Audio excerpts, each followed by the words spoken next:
Okay, let's have a go at Raspberry Chocolate Mousse Cake. Tip 250 grams of chocolate cake mix into a large bowl. Add 3 eggs, 30 millilitres of oil, 50 millilitres of milk, and blend together, either by hand or with an electric whisk like this one. It makes the job much easier. Pour your mixture into a greased and lined cake tin.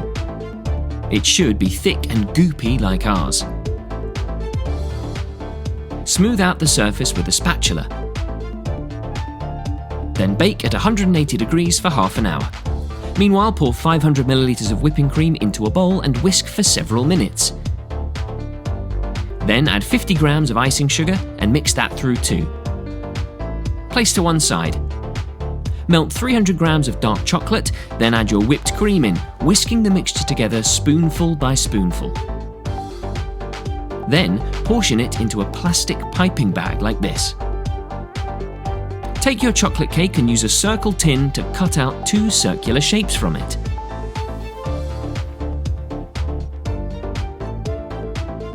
Remove the excess.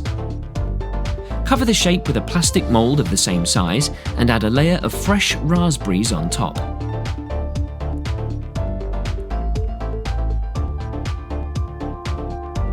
Then pipe your chocolate mousse all over the fruit, making sure to completely cover it.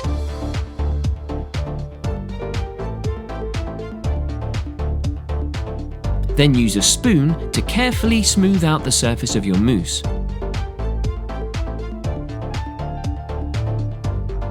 Refrigerate for 30 minutes. Then it's time to decorate the top with shredded chocolate. And of course, some more fresh raspberries. For a final detail, let's add some gold leaf. Perfect! Now you can sit back and enjoy a delicious treat. Celebrate every occasion with this delicious Peppermint Overload Cake, an easy cake recipe combining the flavour of chocolate with peppermint candies. It's a perfect dessert to serve your family and guests, leaving you loaded with a minty flavour, topped with luscious mint chocolate and smothered in a mint spiked chocolate coating. Cooking Company will take you step by step into making this melt-in-your-mouth peppermint overload cake. To make this delicious looking cake, just put 250 grams of butter into a bowl and whisk away. Now we add our icing sugar, 400 grams in total, but we're going to add a little bit at a time. This part of the process is very important. As we whisk away, we want to make sure that the consistency is just right, light and fluffy, so that the icing does not ooze out when we put it into our cake. Now we're going to split this mixture half-half into 2 bowls. First bowl, we add some mint extract. We can add a few generous drops of that and make sure it's mixed in really, really well. In our second bowl, we're going to add some red food colouring and some cocoa powder. Mix that together, then we add our red buttercream icing and our white buttercream icing into food piping bags. Starting with the red, we're going to swirl it on the top of our chocolate cake layer, making a spiral pattern, making sure to leave gaps in between for the white mint flavoured buttercream icing. Now we're going to add a second layer of our cake on top and cover the entire cake in our red buttercream icing. We're going to just smooth it over using a spatula all the way around the edge. Next comes our candy. We're going to break the hook off the end and we're going to put the straight parts all the way around the edge of our cake. Now get your buttercream icing and make a stripy pattern on some cling film. Now very carefully roll it up and place that inside a food piping bag. Now if we snip the edge off, we should be able to pipe that stripy buttercream and decorate the top of our cake. Then why not add a few pieces of broken candy using the remainder of our broken candy canes? Look at that, something right out of Wonderland. How about a slice of minty gorgeousness? Do you want to impress your friends this summer with a fun dessert? Then strawberry jelly cake has to be that dessert. Light, delicious and layered with strawberry puree and melted chocolate jelly. This easy-to-make jelly cake is sure to make even beginners look like pros. Cooking Company will guide you to create a perfect strawberry jelly cake. Sugar, 100 grams, 8 grams of agar powder. Stir those together in a pot and add 550 millilitres of milk. We're going to stir that and heat it. We're going to turn up the heat a little bit. And we want that to start bubbling away. Then we're going to turn the heat off and take it off the stove. Now 150 millilitres of that mixture is going into one bowl and 150 into another bowl. Next, strawberry puree, 150 millilitres into one bowl and 50 into the other. Stir those up nicely. You should have a dark pink and a pale pink mixture. We're going to pour these mixtures into our ice tray moulds. You know, you can use red food colouring if you prefer, rather than strawberry puree, but we like to use natural ingredients wherever possible. So once we've filled our moulds with the pale pink and the dark pink colour, we're going to put the lid on and squeeze so we get any excess liquid on the outside. This will help us to form our perfectly round jello shapes. Now we're going to stick this in the freezer for 1 hour. And when the shapes are set, we're going to pour them into a bowl. Now we'll pour some more milk agar mixture over that, leaving it white this time, and freeze it for 1 hour.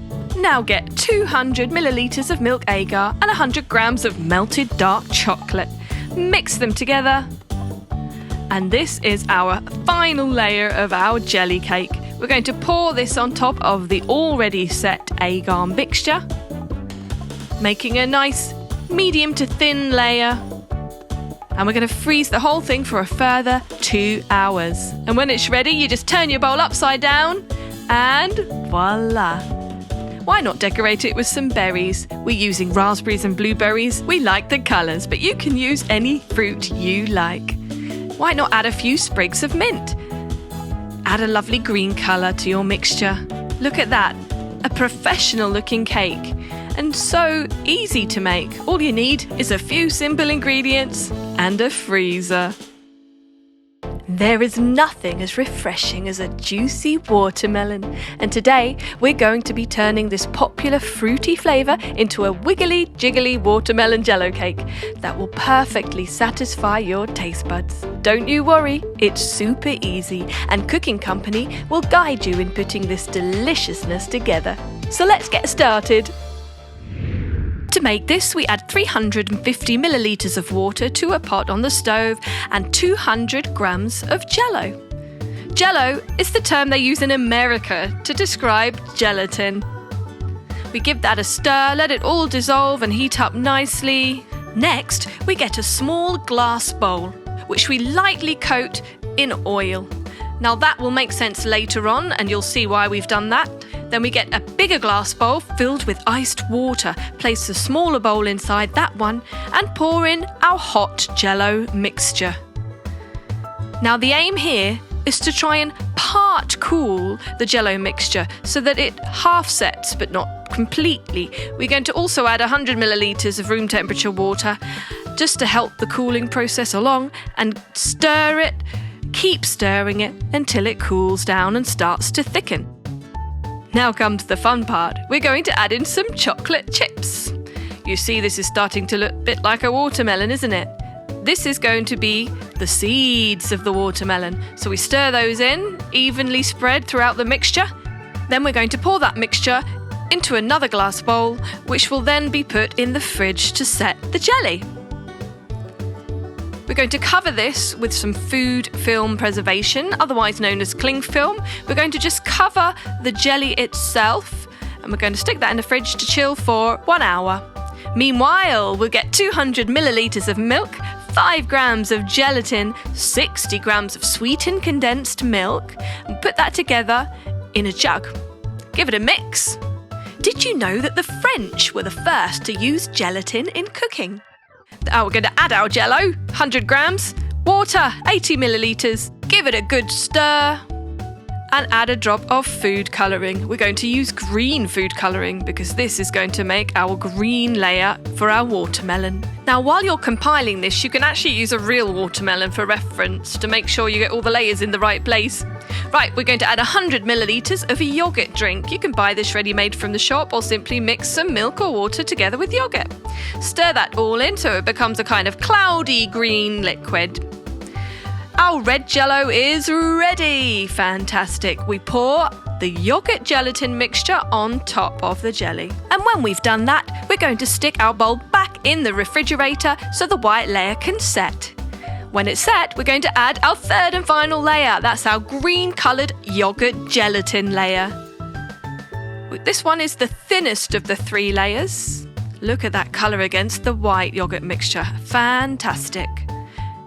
Then we'll chill that again for 1 hour. We'll then fill a large glass bowl with warm water and take our gelatin mixture out of the fridge and stick it in the warm water for a few minutes, just swishing it around. What we want to do is loosen the sides of our gelatin cake. That way it will be much easier when we want to get it out of the bowl. So here comes the final part. We're going to stick it on a plate upside down, give it a shake, and there you go. It slides off nicely due to that little layer of oil that we put on earlier. Fancy a squirt of cream on top and even a little decoration? Why not? Look at that. So refreshing for those summer garden parties. Wouldn't mind a slice, would you? Did you ever think you could put together a sinful dessert in just 3 simple steps? Let's bake the NoBake Strawberry and Cream Jelly Cake. Layered in cream jelly and infused with luscious strawberries.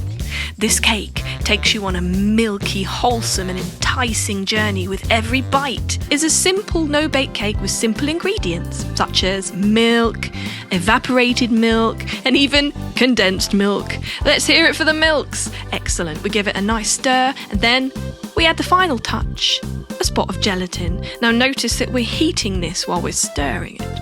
Now that makes your gelatin milk mixture, part of which you're going to pour into a nice big mould. Now we want to put this in the fridge for at least 20 minutes to let it set. Meanwhile, let's make the jelly. So strawberry flavoured Jello, we like strawberry, we like the colour red. We're going to add some water, 400 ml of water to be precise, some gelatin, give it a whisk. Then we're going to pour half of that into a smaller round-shaped mould and set it in the fridge for 10 minutes. When we bring it out, it's nicely set and we can add some fresh strawberries for that wonderful freshness and then pour the rest of the gelatin mixture over the top. Now that will be in the fridge for 30 minutes. When everything is set, we take it out and we place the jelly on top of the set gelatine milk mixture. Then the remainder of the gelatin milk mixture gets poured around and over the top of the jelly, hiding it in the middle. Give it a bit of a shake and stick it in the fridge for at least 2 hours. You can make this recipe with any fruit you like. You can use mangoes, cherries, oranges, any type of berry you like. Now, when we take it out of the fridge, we turn it upside down so you get the lovely nice white flour on the top. You can only see white, so let's decorate it with some fresh strawberries and a nice slice of green mint. Did you know that Hannah Glass published this recipe in her 18th century book? Yes, it's an old recipe, folks. Tried and tested. Perfect for summertime parties. Delicious. What's the best answer if you have to choose between red velvet and a brownie? Well, we'd say both, because you can now bake a red velvet brownie all by yourself with simple ingredients. Cooking Company will take you one step at a time into making this easy to make and delicious red velvet brownie. First, we get a mixing bowl and we add 200 grams of softened or room temperature butter. Give that a whisk. And now we're going to add some sugar to the butter, which is also the same amount, 200 grams. You can use an electric whisk if you want to make things a bit quicker. Then we add 2 eggs. We can add them at the same time. We don't need to add them one at a time. Now, this whisking process will take a little bit longer, so we want to make it nice and smooth. Next comes our food colouring, which, of course, is going to be red. You could choose any colour. You could do blue, purple, green velvet brownie. Why not? Now, to that we add the vanilla extract, which gives it a lovely flavour. You can buy some brownie mixture ready-made from the supermarket, so we'll just sift a bag of that in to get rid of any lumps, and then we'll give that a whisk too. We want the texture to be really, really smooth and shiny like this. So that's our batter ready to go in the oven. Before we do that, we're going to just steal a little bit of that butter and put it into a piping bag because we're going to be using that later. This is going to be an absolutely magical dessert. So now we put our red velvet brownie mixture into our baking tray. Onto some baking paper preferably, because that helps it to not stick to the tray. So generously putting that in, but don't fill it right to the top, smoothing it over, because we're going to need that space later for our cream cheese topping. Now, while that's bubbling away, we're going to make our cream cheese layer. So we add cream cheese to a mixing bowl and give that a whisk. Next, we're going to add 200 grams of sugar, just like before. Whisk that together. The next thing that's going to happen is we're going to add egg white. Egg white only, 100 grams. That's approximately 3 to 4 eggs, depending on the size. We want to whisk it till it's really smooth and shiny. Add some vanilla extract once again, and there we have our cream cheese layer ready. So now our red velvet brownie is baked and ready out of the oven. So we're going to add a nice big healthy dollop of cream cheese frosting on top, and we're going to spread it out nice and evenly. Now this should fill to the top of your baking tray. Smooth it over just like that. Now here comes the fun part. We get to decorate. We're doing a nice spiral pattern. We're using the red velvet brownie mixture to make a pretty pattern. Now if you want, you can get a stick or something like a toothpick to swipe across the piping that you've already put on there. And look, we have a beautiful looking sort of Charlotte's Web. Now we bake that at a slightly lower temperature, 150 degrees for approximately 15 minutes. And there you have it. Red velvet brownie. Amazing. Go on then, give us a slice.